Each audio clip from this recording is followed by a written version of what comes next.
Magandang araw po sa inyo lahat. Ako po si Banat Bay at eto na nga, pag-usapan na natin ang mga chismisan sa paligid. Agoy!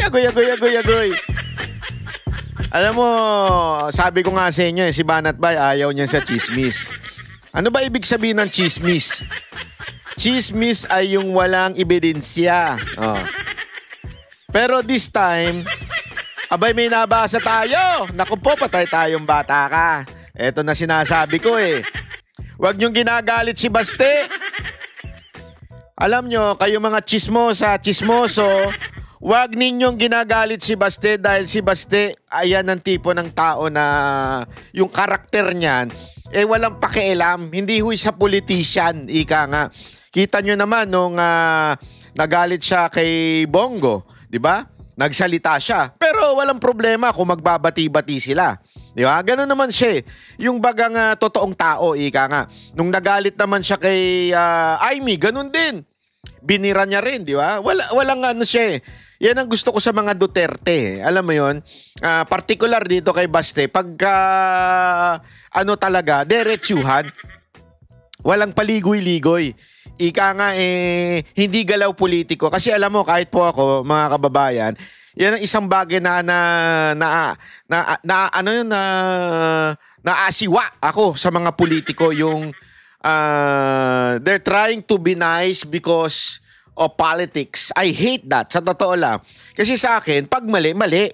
Pag tama, tama. Yun ako eh. Ayoko nung paligoy-ligoy pa. Ako yung tinataong prangka, ika nga. Diyan ko nakita si Baste, di ba? Prangka si Baste. Alam nyo, kami po, marami po kaming alam. Hindi po kami nagsasalita dahil ayaw namin pong sumausaw, ika nga. Ayaw namin pong nangingialam sa mga personal na buhay ng mga politiko. Kasi ano naman pakialam namin?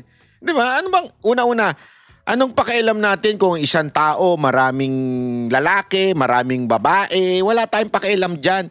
O mahilig siyang kumuha ng pokpok, o mahilig siyang kumuha ng bakla. Wala tayong pakialam dyan. Diba? As long as that person or that public official is doing his job, abay problema niya na yan, personal na. Ang mga away sa pamilya ay personal na nila. Diba? O hiwalay si ganito. Unless, yung isang politiko, tulad nung isang congressman, na may kabit di umano, allegedly, na vlogger, kasi nga, kasal ka pa. Ibig sabihin, legally, you are bound by marriage. Ika nga, ikaw ay, anong tawag doon? Ikaw ay nasasakop pa ng batas ng kasal. Ika nga. So, pag ginawa mo yung katarantaduhan na mambabae, ibang usapan yun. Ibang usapan yun, di ba? Kasi siyempre, ikaw mismo isang mambabatas pero nambubutas ka. Gagong putang inang yan. Gago! Di ba? Ewan ko ba ito mga mambabatas natin, mahilig mambutas, ano? Ang dami kong kilala dyan, puro mga manyakol, Sabi ko sa inyo, meron pa isa dyan na akala mo sobrang linis. Pero nung one time, matagal na to, panahon pa to ni Mocha, nung nakasabay namin sa eroplano. Utangin na, lumapit kagad sa akin yung titig ng mga matatandang manyak. Wag. Mga kababayan ko, lalo na yung mga manyakol na matatanda, kung gusto nyo tumitig, mag-shades naman kayo para hindi halata. Talagang sa aeroplano, di ba, sikip-sikip nun? I mean, politiko ka, kilalang kilala kang politiko. Tapos biglang, pagdaan mo ka, guys, sinundan mo mula pa hanggang hanggang ulo. Hindi, dumaan muna sa sa McDo. Tapos tumingin sa ulo. Nauna yung paa. Di ba may mga ganun Tapos sabay bigay ng calling card dun sa balalay niya. Bigay mo to sa manager. Pagdating doon sa hotel nila, kontakin ako kamo ng manager. May ganun, manyakol. Alam mo, pag sakay namin ng van, sumakay ako dun sa harap, inabot kagad yun. Uy, sabi ni Kong, Courtesy call daw kayo. Pagkadating nyo ng hotel. May courtesy call? Hayop! Sabi ko talaga dun sa pasensya na pagod kami ha? Wala pa kaming tulog. Gusto nyo beng-bangin na kagad. Mga animal kayo ha? At saka hindi kami pumapasok sa ganyang trabaho. Kaya rin tumagal ang grupo ko dahil hindi nga kami dyan eh. Marami dyan mga grupo, yung lang nila, yung palabas lang po yung sayaw-sayaw nila. Pero sa amin po, yung pagiging sexy hanggang stage lang yun. Bakit ko kinikwento ito? Hindi para siya pagmamalaki sa grupo kong Mocha Girls. Hindi.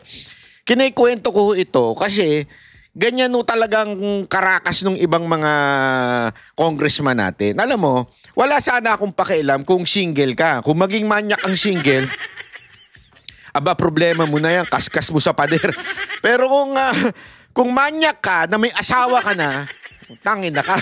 Yun ang masasabi ko sa'yo. Diba? Bakit? Tumaba na ba ng todo-todo yung asawa mo at ayaw mo na? Huwag ganun. Diba? Papayatin mo kung gusto mo, paseksiin mo. Problema mo na yan. Kasi alam nyo mga kababayan, ako kasi wala akong pakialam sa ganyan kung yung mga personal. Ang dami kong alam Sa totoo lang kung gusto ko talagang manira lang at gusto ko lang, alam mo yon, gumawa lang ng controversy. Di gagayahin ko na lang sana yung isang vlogger, yung ano ba yung pangalan ng baklang scammer? Nakalimutan ko na yung pangalan ng baklang scammer na yun Yung puro niya, yung mga chismis. Pangalanan nyo nga dyan. Kaya na lang magpangalan. Yung baklang scammer na yun, di ba? Kung gusto ko lang kumita, ang dami kong pwedeng i-chismis sa inyo sabi ko sa inyo, napakarami. Kaya lang, again, wala akong pakialam doon sa mga personal na buhay nitong mga hayop na congressman na ito. Wala akong pakialam sa kanila, doon sa kanilang personal. Titirahin ko sila, babanatan ko sila doon sa mga trabahong hindi nila nagagawa. Diba? Kasi feeling ko, yung mga ganyan, pang-chipi pa yan yung ganyang babanatan mo dahil sa ganito, dahil sa kabit, dahil sa ganyan. Medyo, para sa akin, maaaring doon sa iba, trip nila yon. Para sa akin, masyadong mababaw yan. Oo, kakagatin ka, for the views, okay. Totoo naman, di ba? Ano mas gusto ninyong panoorin? Yung huli, ang kabit ni Congressman Tutut. Ganon, di ba? Halimbawa, mas gusto nyo yung impeachment trial, hindi matutuloy dahil sa... mas ikiklik nyo? Di ba mas ikiklik nyo yung, kabit ni Congressman, si ganito. Talaga may kabit. Di ba? Siyempre, kasi nga naman, pambirang buhay Alam mo naman tayo mga Pilipino, pastime yung chismis pag uwi sa bahay. Asan na yung mga kachismisan natin dito? Kakachismisan lang doon sa opisina, pag uwi, chismisan na naman. Hilig natin yan Kaya tuloy, yung mga ibang vlogger, natitempt tuloy na gumawa na lang ng chismis. Ayan, nagsalita na si Baste. Patay tayo dyan. Niyari kayo kasi kayo mga chismosa kayo Gago! Ngayon, susubukan natin hindi magpangalan para naman ito, for the sake of protecting them, susubukan natin hindi magpangalan. Okay? Pero kayo na lang ang mag-read between the lines. Ika nga. Maging mautak na lang kayo sa panunood na ito. Panoorin nyo na lang na maigi at basahin nyo na lang yung sinasabi ni Baste at ng aking sinasabi. Kung kayo ay matalino at magaling, dapat to nababasa nyo kung ano yung ating ipatawid. Ika nga. Okay? Ito. Ano ba yung sinasabi mo, Banat Bay? Ito po. May bagong balita. Ayan. Ayan. May nagselos? Dakba! Patay tayo dyan! Sino kaya yung nagseselos? Baste side with Rodi's rumored lover amid feud among Duterte loyalists. Dakba! Ayoko na. Sabi ko na Shit! Alam mo yun? Sabi ko na nga ba? Alam mo, kasi, yung mga, again wala po akong sinasawsawan dito. Kaya lang, sumusobra na. Sumusobra na at tinatamaan na si Pangulong Duterte. Kaya magsasalita na tayo. Yan. Again, I have nothing against with those vlogger na gumagawa ng chismis for the sake of their content. Wala tayong magagawa kung bobo ka talaga. Gagawin mo talagang chumismis na lang. Bobo ka Ganun talaga pag bobo, gawa ka na lang ng chismis. Kaya lang ang problema, tinatamaan na si Pangulong Duterte. Naiiskandalo na ang pamilya niya. Naiiskandalo na siya. So kung ikaw ay totoong Duterte supporter, kung totoo ka,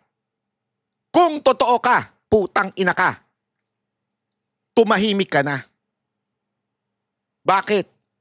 Naiiskandalo na si Tatay Digong. Are you listening? Tumahimik ka na dahil inuungkat mo na yung buhay ni Pangulong Duterte. Binababoy mo na siya. Kung ikaw may problema ka doon sa ibang nasa paligid ni Pangulong Duterte, makiramdam ka naman. Dahil ang nabababoy, hindi yung tinitira mo, kung hindi si Pangulong Duterte. Unless totoo yung narinig kong bayad ka para gawin ito. May narinig ako. Pero hindi ko na lang yung i-consider. Pero may narinig akong binabayaran ka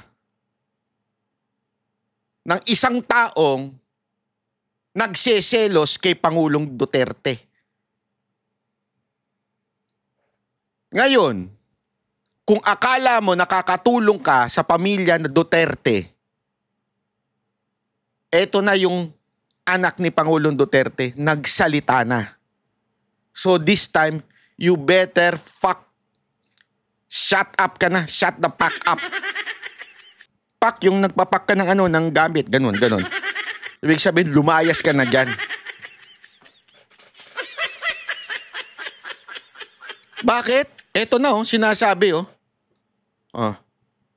Sana hindi ko mapakita yung pangalan. Andali lang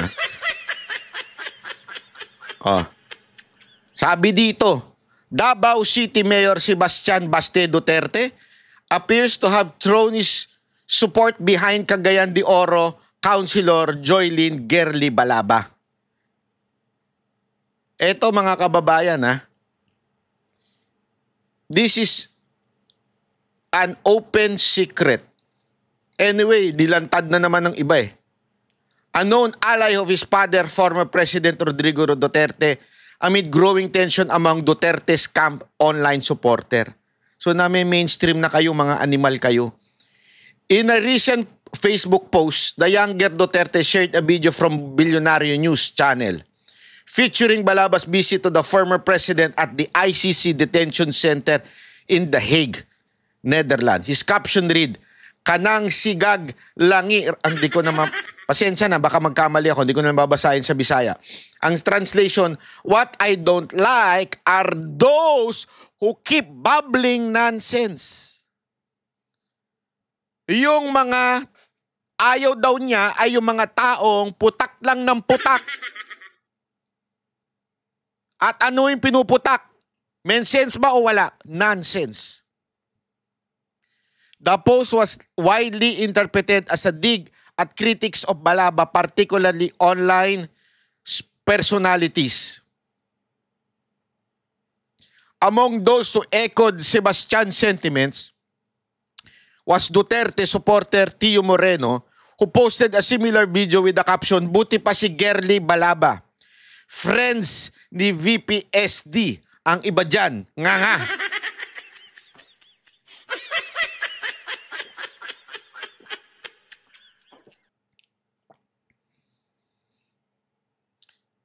Matuto tayo Totoo yung sinabi ni Tio Moreno. Yung mga babaeng nakapaligid kay Pangulong Duterte ay suportado ni VP Sara Duterte. Sa katunayan niyan, hindi na nakapagpigil si Baste. At sinasabi nang itigil na yung bunganga ninyo na nonsense. Huwag niyong antayin na pangalanan kayo at durug kayo. Huwag niyo nang antayin. Pangalanan pa kayo ni Baste. May alam po kasi kami na hindi namin pwedeng sabihin dahil we are not authorized to say it. Pero makiramdam na lang kayo. Ang tinitira ngayon kasi dyan sa The Hague ay yung dalawang malapit kay Pangulong Duterte. Akala ko ba galit ka? No. Sa mga may babae o may girlfriend. Tandaan ninyo, annulled po si Pangulong Duterte. So walang ginagawang masama si Pangulong Duterte kung sakasakali na marami siyang jowa. Anong papakialam nyo? Hot si Pangulong Duterte. Diba? At iyan na nga, isa pa nga sinabi ni Tio Moreno, gusto daw ni VP Sara Duterte, which is, I don't think this person will talk na walang basihan.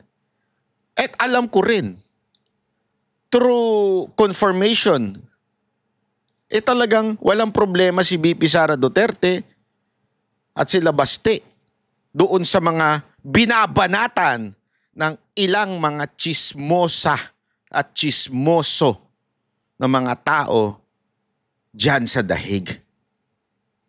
So kung ikaw ay totoong Duterte supporter, kayo mga nandiyan sa The Hague, kung ikaw ay totoong Duterte supporter,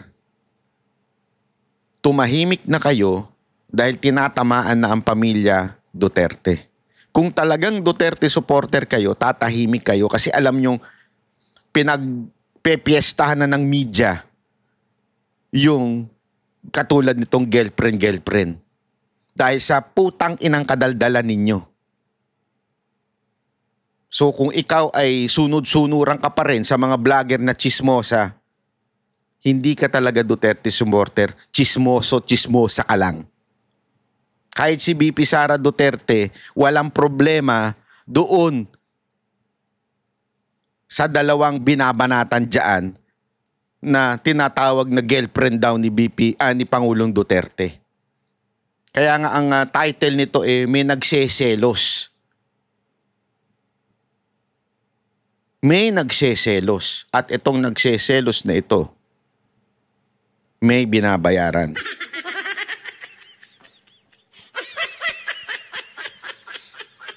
Para wasakin itong dalawang malapit kay Pangulong Duterte na, alam nyo, ilang araw ko na ito iniisip kasi matanda na yung tao . Kung gusto niya magmahal ng iba, kung gusto niya magjowa ng iba, o kung may nagmamahal sa kanya ng iba, hindi ko kinukonsinte ang pero ipagkakait pa natin sa kanya. Kung may yung kaligayahan niya na andun sa iba. Di ba? Ipagkakait pa ho natin. Kung sakaling totoo let's assume na totoo yung mga naririnig natin sa balita. Ipagkakait pa ba natin yan? Nagawa naman niya yung trabaho niya. Kahit kasama niya yung dalawa na yan nung panahon na presidente siya. Personal matter na yan . Bakit tayo nakikisawsaw? Nagawa naman niya yung trabaho niya. Bakit niya tayo sinasawsawan pa ito? Diba? Ano motibo? Ako alam ko, pera.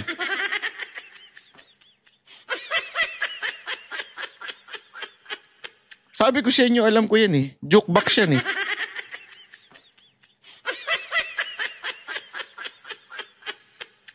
Sabi nga nila, kung gusto mong dumihan yung iba, magmamalinis ka, dudumihan mo yung iba, di ba? Para magmukha kang malinis. Utang ina nyo. Sa totoo lang, amoy na amoy namin kayo. At kumpirmado ito sa pamilya. Hindi na lang ako magsasalita pero kaya nga ako ayokong sumausaw dito sa issue na to eh. Kasi malalim ito. Malalim ito. Kaya lang ang dami ng tanga na nadadala. Pero kung talagang Duterte supporter kayo, magising kayo. Tinatamaan si Pangulong Duterte. At sigurado ako umaabot sa kanya yan. Parang yung sinasabing pinagkakait nyo. Sabi ko sa inyo, alam namin. Kaya ito ay huling warning ko na sa inyo to. Hindi, I'm not against with anyone. Kaya lang ako nagsalita about this. It's because si Duterte na po ang tinatamaan. Ang pamilya Duterte na ang tinatamaan. Kaya nga nagsalita na si Baste eh. Di ba? Kaya nagsalita na siya. At shinare niya. Ano ba yung shinare niya? Ito. Ayan o. Di ba? O yan yung shinare niya. Kanagsigig lagi raman nila. Ah, sorry, hindi ko talaga alam eh. Di ba? Ang ayaw daw niya yung nagsasalita ng nonsense. Eh, sana lang po. Matauhan na ho tayong mga nagdadaldal dyan sa dahig. Mag-concentrate tayo sa alam mo, nakakagulo kayo eh.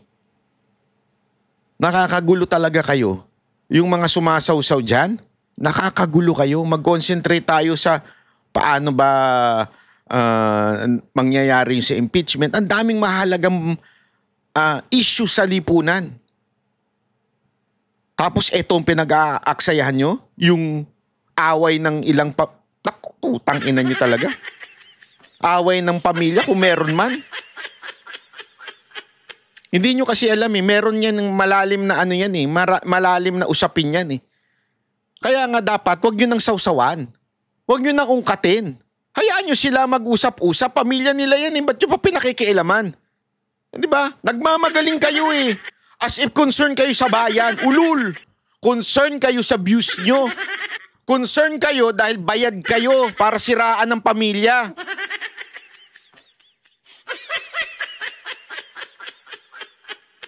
O anyway, pag-usapan na natin yung mga isyong may init. Ha? Bakit? Kasi ito may mainit na issue eh. Alam nyo, yung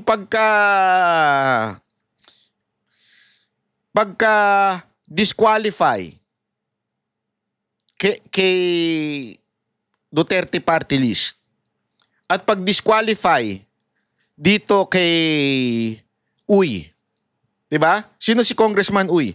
Siya yung nahalal na nanalong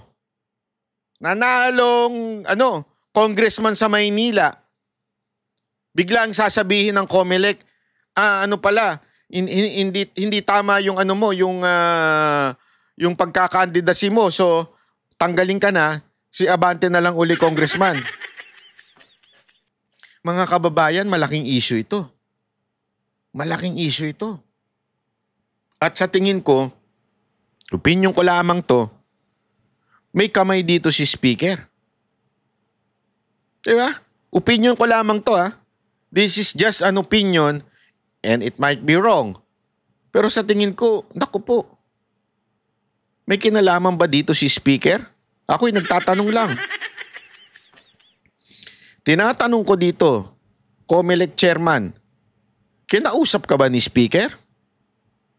Kinausap ka ba para ibalik itong si Abante at tanggalin din itong Duterte youth din? Ako nagtatanong sa iyo, COMELEC Chairman ha. Kasi people voted for Duterte youth. Sila nga ang isa sa pinakamataas. Di ba? Duterte youth. Tapos ganun-ganun mo lang tatanggalin. O, tapos eto pang si Uy. People, Manila citizen voted for Uy. Tapos biglang sasabihin mo lang, hindi, forfeit yung kanyang candidacy. Ano ba to?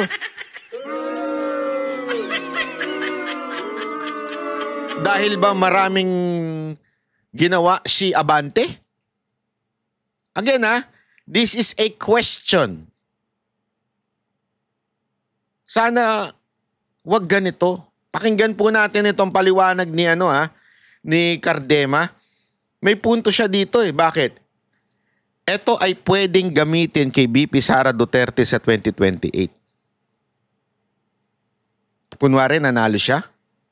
Ay baka sabihin nga, ay sandali, forfeit yung candidacy mo kasi may mga kaso ka. Diba? Kasi yan ang ginamit sa Duterte Youth. Again, trial ho ito. Trial tong ginawa nila. Parang yung ginawa kay Pastor sa KOJC, trial yun eh. Yung paglusob, nung walang masyadong nagwala, ginawa nila ngayon kay Pangulong Duterte. So, hindi kaya trial itong kay Cardema sa party list at saka itong kay Uy, kung walang iimik at magsasampa ng kaso dito sa COMELEC chairman, pwede nilang gawin uli yan. Pag nanalo si VP Sara Duterte bilang Pangulo. Kasi nga laging ganyan ang kanilang pattern eh. May testing muna. Pagka diba? Tapos, alimbawa, ito'y katang isip lamang na maaring mangyari. Kumandidato, hindi talaga makahabol si speaker. So kahit number 2 lang siya. Diba? Kahit number 2 lang, okay na. Tapos, biglang i-forfeit yung candidacy ni VP Sara Duterte. Presidente bigla si speaker. Ako po.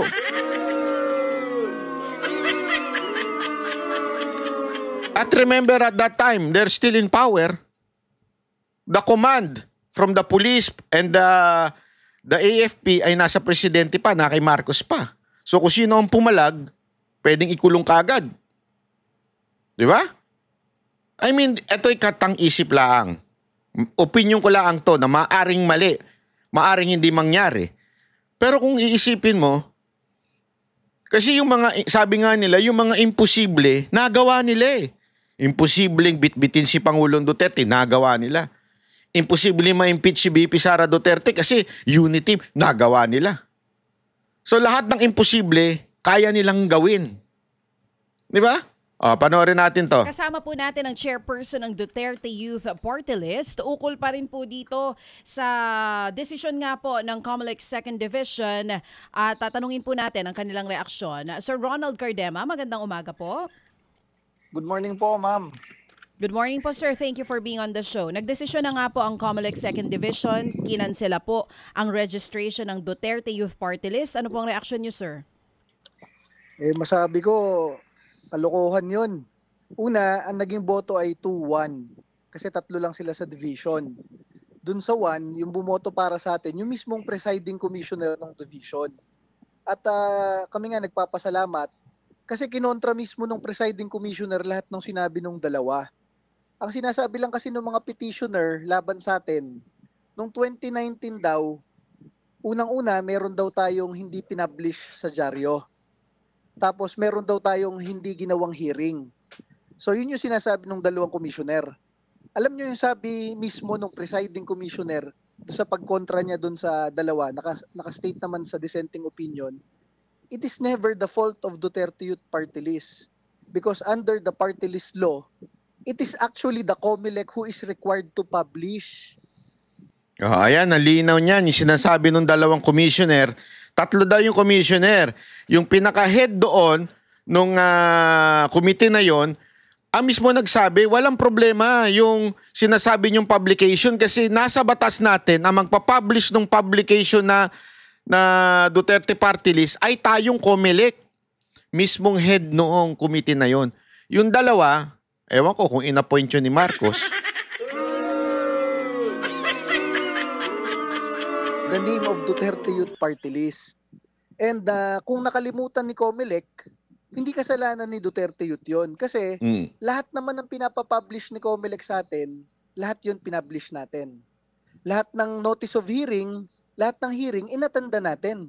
Hindi naman kasi kaya ni Duterte Youth Party List na tayo yung pupunta sa COMELEC, magsasabi tayo na kailan po yung hearing natin, punta tayo. Ang nagyayaya mag-hearing, sila ang government office hindi naman yung petitioner dati. So tayo ay pinagtanggol mismo ng presiding commissioner. At sinabi pa doon ni presiding commissioner Ray Bulay lahat ng ibang allegation, promoting violence daw tayo, vote buying daw tayo, lahat-lahat doon, kinontra ni presiding commissioner dahil hindi daw totoo yun. Walang facts, walang ebidensya and everything. Yun naman po ang totoo doon. Alam nyo, nakakatakot dito sa ganito. Ibinoto tayo ng 2.3 million na Pilipino. Kaya lang palang baliktarin ng 2 Pilipino yon. Grabe, no? Sovereign will na yon. Paano Grabe. na lang pagtatakbong presidente si Sara Duterte sa 2028? Oo At nga. bigla na lang sinabi ng COMELEC, after siya iboto ng milyong-milyong Pilipino, teka, disqualified ka pala, Madam President-elect. Kasi may kaso ka noong 2025, nagwala ka, nagmura ka, kinasuhan ka ng NBI, kinasuhan ka ng DOJ. Nako. Ganyan ang mangyayari dyan kapag hinayaan. Alam mo, posible yan ha? Kasi tandaan ninyo yung mga kaso sa kanya. Parang out of this world yung kaso kay BP Sara Duterte. Talagang sinadya lang. Para bagang, sige, kasi may kaso ka. I mean, you understand what I mean? Walang conviction ha? Basta kinaso lang. Di ba dati para nagtataka tayo, bakit biglang gumawa ng kaso para kasuhan itong si BP Sara Duterte? So, mukhang nabubuo yung picture na posible in the future kasi yan yung ginamit sa sa party list ni Cardema eh. May kaso kayo. Remember kaso lang wala pang conviction. Kinasuhan kasi sila ata nung mga MPA na kung ano-ano. Kaso pa lang yan, wala pang conviction. Pero ginamit siya ng COMELEC para i-disqualify sila. So magkakaroon ngayon ng precedents, di ba? Na nangyari yan. Ngayon, kasi halimbawa lang, nagpasa ng motion to consider itong party list ni Cardema sa Supreme Court. Sinabi na halimbawa lamang kung sinabi ng Supreme Court tama yung decision ng COMELEC. So pwede nga yung gamitin niya ng COMELEC in the future. Ganun pala pag may kaso pwede Okay. So tatakbo si BP Sara Duterte pag nanalo siya, number 2 si Romualdez. May kaso ka. According to the jurisprudence, merong kaso ay hindi dapat i-proclaim. Patay tayo dyan ngayon. Hindi, di ba? I mean, isipin nyo mukhang imposible. But again, imposible rin dapat na madala si Pangulong Duterte. Hindi natin nakalain na merong sundalo, may pulis na magtatangkang dalhin si Pangulong Duterte sa dahig. After what he did sa mga uniform personnel. Pero nagawa. So maaari din ito. Mukhang imposible. Pero kung lumusot ngayon itong kay Cardema, ay anak ng tutsang kalabaw. Posible ngayon. Itong kay BP Sara Duterte. Isipin nyo mabuti ito. Tapos anong gagawin natin? Putang ina, magkikwentuhan tayo ng chismisan tungkol sa pamilya ni Duterte? Hindi, you understand what I mean? May mga malalalim tayong dapat pag-usapan, pag-ukulan ng pansin. Anong gusto ninyo? Pag-usapan yung problema ng mga... Ay, nako. Partner ni Pangulong Duterte? Ang ina nyo talaga. Kaya kalokohan yung mga pinagsasabi ng 2 commissioner do, si Pipo, saka si Celis. Tandaan nyo yung mga pangalan ng mga yan. Sir, bukod po dyan sa nabanggit ninyo yung publication, nakita nyo na po ba yung mismo pong desisyon nitong COMELEC Second Division? Binasa ko na kahapon Oo, meron yung buong decision Meron ba po silang ibang mga binabanggit dito aside from the publication? Meron silang binabanggit na yung mass withdrawal, pati substitution po ng nominees. Meron pa rin binabanggit na last minute changes. Meron din pong sinasabi na parang tinawag po ng COMELEC mismo na pinagbumukhang katawa-tawa po yung election process. Kumbaga, hindi lang isa po yung dahilan kung bakit kinansela yung registration. May tugon po ba kayo dito po sa mga nabanggit sa desisyon? Actually, yung tugon ko, eksaktong-eksakto dun sa sinasabi ni Presiding Commissioner Ray Bulay. Walang katotohanan yung mga yun kasi wala namang pruweba. Alam mo, kaya naisip ko na kung ba't pinatagal nila ng 3 linggo to. Ginawan pa nila ng mga legal words kung paano sasabihin yung mga bagay-bagay na yon. Unang-una, sinabi diyan kasi ang sabi ng petitioner sa atin, yung Kabataan Party List, promoting violence daw tayo. Isa daw yung sa dahilan kung bakit kailangan tayo matanggal yung rehistro natin. Eh, ang sinabi ko lang naman sa speech ko nung hindi pa nag-e-exist yung Duterte Youth Party List, sabi ko, pag nanalo ang Duterte Youth Party List, debatihin namin kayo hanggang maubos kayo sa Kongreso. Ibig ko sabihin, mahilig tayo makipagdebate. Alam naman sa Pilipinas, dinebate ko si Jim Paredes sa EDSA Shrine, dinebate ko si Kaloy Zarate ng Bayan Muna hanggang matanggal sila sa Kongreso. Mga ganung bagay. Ang pinapalabas nitong dalawang to, Commissioner, Pipo and Celis, pati nung petitioner Kabataan Party List, Grabe, no? nakalagay doon, promoting mass murder in the Philippines. Sino ba namang maniniwala doon? Sa kalahating dekada natin sa Kongreso, wala nga kami kahit sinapak o sinuntok o binatukan. Ang nirereklamo nga namin yung mga teroristang NPA na nanggagaling sa ibang party list na talagang naman napapatay sila bilang teroristang NPA. Kami pa yung nakasuhan ng promoting violence. Ganyan yung sinasabi natin at tama naman yung sinabi ni Presiding Commissioner Bulay, walang ebidensya sa mga house show na kaso na yan. So, para po sa inyo, sa panig po ng Duterte Youth, walang pagkukulang, wala po naging pagkakamali. Ito po, parang ang dating po dun sa mga naging tugon nyo, napopolitika po ba kayo, sir? Aba, siyempre naman. O, totoo naman. Obvious naman eh. Alam mo, kasi ganun yung sinabi ng dalawang commissioner, pwede ko naman sabihin na ganito naman yung site namin. Pero ang advantage namin, yung mismong presiding commissioner nila, on the record, ang nagsabi through a dissenting opinion, kung ano yung mga tama naman talaga doon na hindi naman namin pagkakamali yun.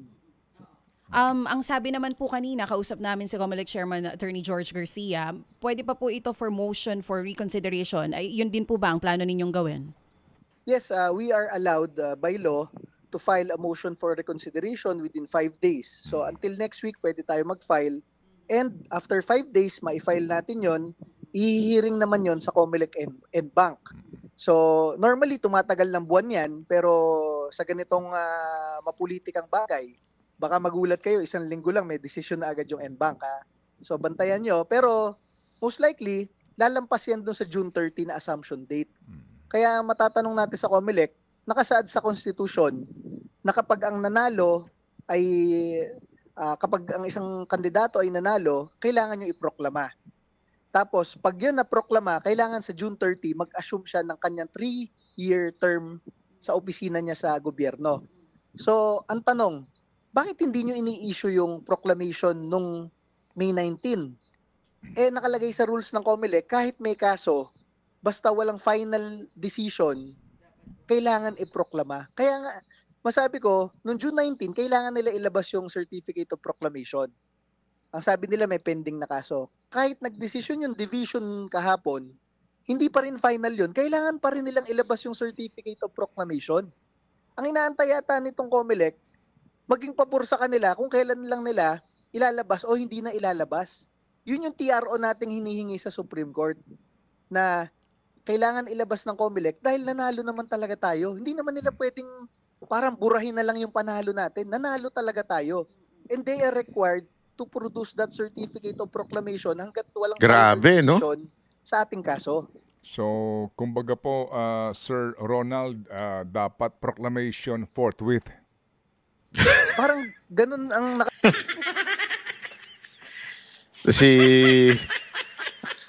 medyo hindi lang na nasakyan ni Cardema eh, pero tama tong sinabi ni Ted Filon eh. Alam mo kasi yan ang ano nila eh. Yung salitang forthwith, eh laging ginagamit lang yan basta against sa mga Duterte. Forthwith, kailangan niya impeachment. Pero yung pagkadating sa mga ibang forthwith o immediate nga, eh hindi naman ginagawa ng ibang mga departamento o di kaya Congress, di ba? Kaya tuloy, naging katatawanan na po itong forthwith na to. Palagay naman sa Constitution, sir. Siyempre, hindi naman pwedeng ang nagde-decide sa sovereign will ng halos 2 milyong tao, 2 tao lang. Opo, sige. So, meron kayong pending kaninyo, di ba, na petition sa Supreme Court. Wala pa itong action, ano po? Wala pa po. At siyempre, alam naman natin pinag-aaralan niyang mabuti ng ating mga justices sa Supreme Court. Pero, ang punto po dyan, sir, may pending case tayo dati, 2019 pa. Yun ang idinahilan ng COMELEC kung ba't hindi i-release. Ang daming may pending case. Merong may palpak na citizenship, merong may kaso ng plunder, may kaso ng terrorism. Bakit hindi sila hininto? O sige, tayo lang yung pinagdiskitahan. Grabe, no? Sila, gobyerno nagkaso sa kanila, ha?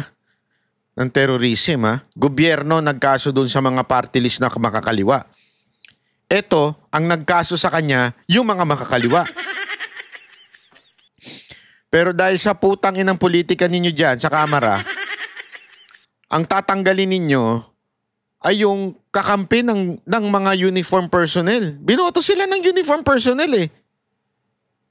Kaya nga alam nyo, ito pang-aalipusta ito sa mga karapatan ng uniform personnel. Sabi ko sa inyo, delikado itong ginagawa ninyo, COMELEC. Kasi panalo sila sa absentee voting ng mga uniform personnel. Number 1 ito ang nanalo, party list ni Cardema. Kasi nga naman, ito po talaga ang lumalaban dito sa mga lintik na mga NPA. Tapos yung kumaso sa kanila na pinaburan ng COMELEC ay mga NPA. Mga kaalyado ng NPA. Di ba? Ito yung mga supporter. Kaya nga sila CPP, NPA, NDF eh. Kahit anong palusot nila na hindi sila NPA, red tagging niya. Hindi. Si Joma Sison ang nagbanggit sa inyo. Kaya nga CPP, NPA, NDF kayo eh. Magkakaalyado kayo.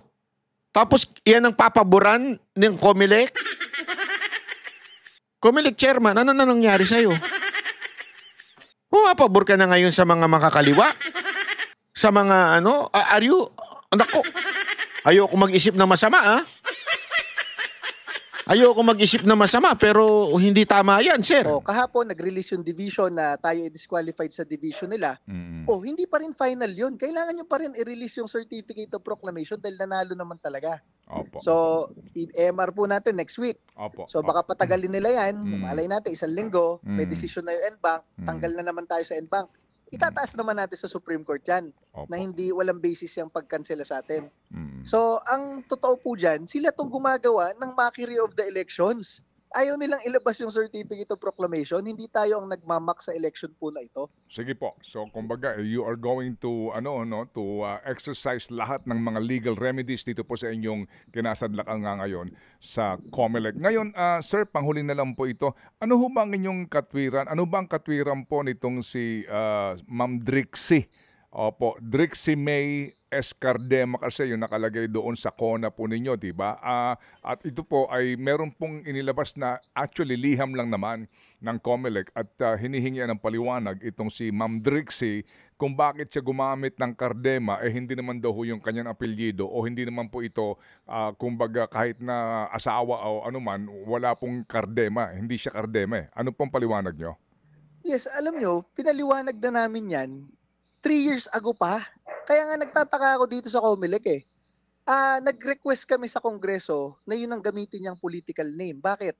Ang alam ng mga tao, Cardema, ang nakikipag-away laban sa NPA, Cardema, ang kongresista ng Duterte Youth Party List. Dahil ako yung unang nanalong kongresista, then sumunod ang aking asawa, na sister naman niya, yun ang dalang political name.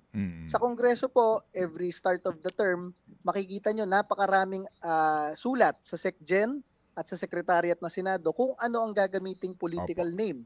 Kunyari si Congresswoman Jesusa Hernandez Bautista, baka hindi nyo kilala kasi ang gamit niya Lani Mercado Revilla.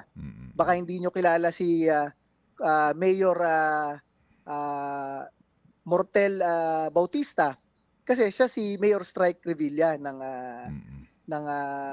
Bacoor. Baka hindi nyo kilala si Senator Jose Pimentel Ejercito kasi Senator Jinggoy Ejercito Estrada ang gamit niya. So that is a political name kasi sa Pilipinas po, importante ang name recall. Alam nyo, ayan po yung sinasabi natin eh. Na allowed po yan sa COMELEC. Allowed po yan na kung ano yung gagamitin mong political name. Yung iba nga may AKA pa eh. Kung mga rapper lang yan eh, pwede nilang gamitin yun eh. Kung ano yung inirehistro mong pangalan para mas may name recall, ginagawa yan ng lahat ng mga politiko. Hindi nila kinokompleto. Kasi pag dati po, Tandaan ninyo, dati sinusulat yung pangalan. Okay? Yan po ang konteksto nun.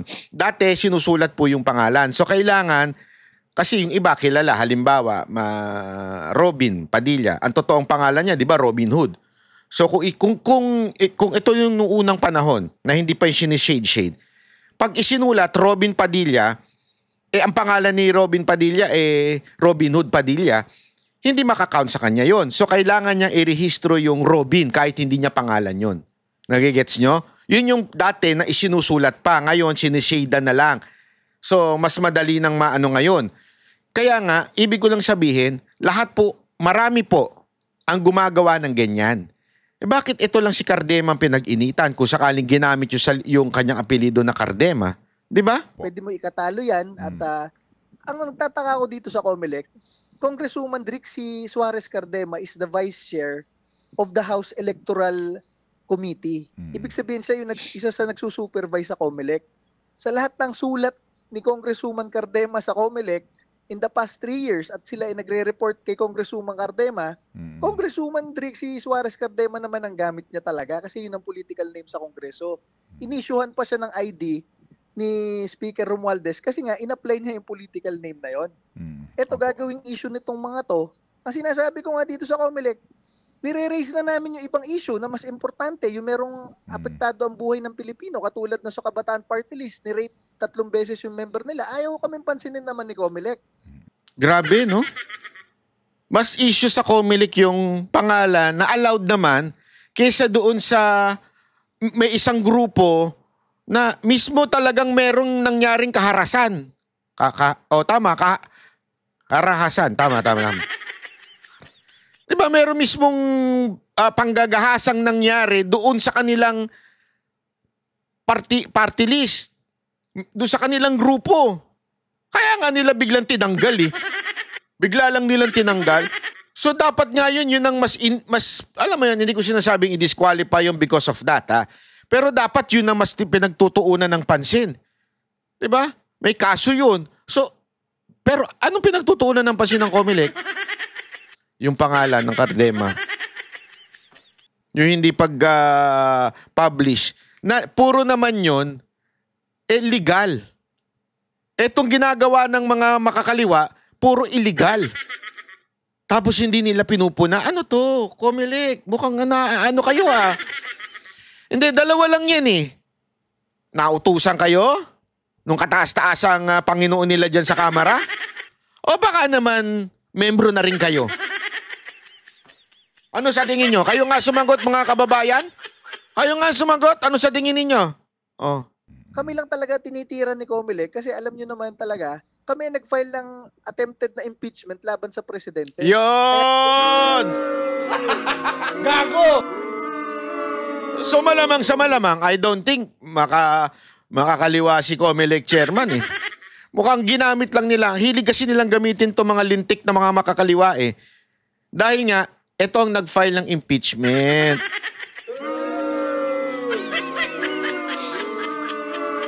Siguro gusto nila magkaroon ng fear sa mga kongresista na papalag sa administrasyon. O, subukan ninyo mag-impeach kay Duterte, sorry. Mag-impeach kay Marcos, magiging Duterte youth kayo.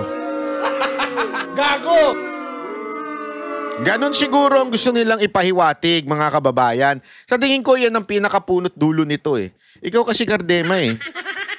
Ang tapang kasi nitong maman to. Kaya ako, hanga ako dito eh. Hindi, walang biro. Kaya nga, alam mo, nung pasensya nyo na, nung one time na nag-speech po ako, isa sa nabati ko lamang po yung Duterte Youth Party List. Kasi malakas ang impact nito sa akin, yung Duterte Youth. Kasi itong mga NPA na ito, dapat mabura na ito sa Pilipinas. At ang kaisa-isang kongresista na lumalaban, ang kaisa-isang party list na lumalaban ay sila. Kung pwede lang ako sumali dyan eh. Pang matigas yan eh. Hindi, totoo. Kasi talagang sila yung yung may bayag, ika nga. Talagang bagay sa kanila yung Duterte Youth. Kasi, di ba, ganyan si Pangulong Duterte, may bayag. Kahit nga si BP Sara Duterte, may bayag din eh. Di ba? Pagdating sa mga NPA, talagang todo sila eh. sa paglaban dito sa mga NPA. Kaya nga tama itong alam nyo, bantayan natin ito. Ako, babantayan ko ito. Itong ginagawa nila sa Duterte Youth, babantayan ko ito. Talagang tututukan ko ito. Lagot talaga. Babanatan natin araw-araw yung pagyang Comelec na yan. Tapos bura-bura kayo. Diba? Tapos binura pa nila yung data nila. Alam mo talaga may ginagawang di maganda eh. O anyway, maraming salamat. Kita-kits ulit tayo mga kababayan. Doon lamang po tayo sa tunay na issue. Huwag natin pakialaman yung pamilya ni Pangulong Duterte. Kaya kayong mga taga-dahig huwag kayong sunod-sunuran, huwag kayong tatanga-tanga. Alam ko marami sa inyo nadala lang. Nadala lang dun sa mga chismosa dyan. Pero may time pa kayo magbago. Huwag yung pakialaman yan. Si Bastina nagsasalita. Okay? Salamat po. Yan ang Banateros, boses ng ordinaryo Pilipino. Banateros ay walang